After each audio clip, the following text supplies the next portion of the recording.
اللہ ملائکتہ یصلون علی النبی یا ایھاالذین آمنوا صلوا علیہ وسلموا تسلیما۔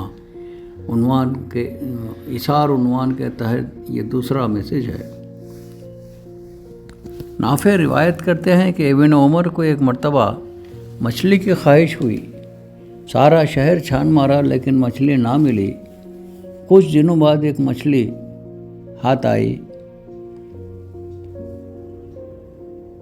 مچھلی جب ان کے پاس تلنے بھوننے کے بعد پیش کی گئی تو دیکھ کر خوشی کے آثار ان کے چہرے پر نمایاں ہو گئے۔ عین اسی وقت ایک سائل یا یہ مانگنے والا دروازے پر موجود ہوا۔ فرمایا کہ مچھلی اس سائل کو دے دی جائے۔ غلام نے کہا، آئے آقا، اتنے دنوں سے آپ کو اس کی خواہش ہو رہی تھی تو پھر اب اس سوالی کو کیوں دیے دیتے ہو؟ ہم اس کی جگہ کسی اور چیز سے اسے خوش کیے دیتے ہیں۔ کہا، اے غلام، اس کا کھانا اب مجھ پر حرام ہے، یعنی مچھلی کا کھانا اب مجھ پر حرام ہے، کیونکہ میں اس کا خیال اپنے دل سے نکال چکا۔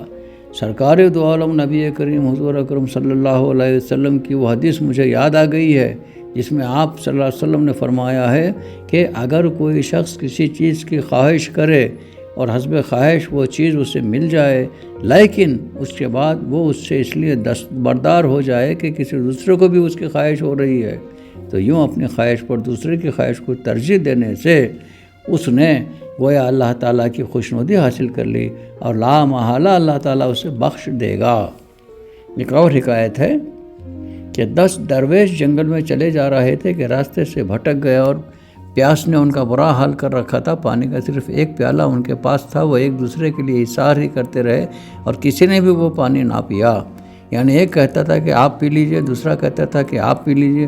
ہر کوئی اپنی پیاس پر دوسرے کو ترجیح دیتا رہا اور اسی کوشش میں پانی پینا کسی کو بھی نصیب نہ ہوا، حتیٰ کہ شدت پیاس سے باری باری سب مر گئے، صرف ایک ان میں سے باقی رہ گیا۔ اس نے جب دیکھا کہ سبھی مر گئے تو وہ پیالہ پی لیا، وہ پانی کا پیالہ پی لیا اور تازہ دم ہو کر پھر راستے پر واپس پہنچنے میں کامیاب ہو گیا۔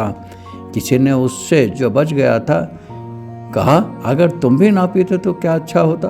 درویش نے کہا، اے شخص، میری دانست میں تو شرعی صورت اس کی یہی ہے کہ اگر نہ پیتا تو اپنے نفس کا قاتل ٹھہرتا اور قابل مواخذہ قرار پاتا۔ اس شخص نے کہا، تو کیا باقی سب کے سب اپنے اپنے نفس کے قتل کے مرتکب ہوئے ہیں؟ کہا، نہیں، وہ ایسا نہیں ہے، کیونکہ ان میں سے ہر ایک کا نہ پینا اس وجہ سے تھا وہ دوسرے کو پلانا چاہتے تھے، ایثار کر رہے تھے۔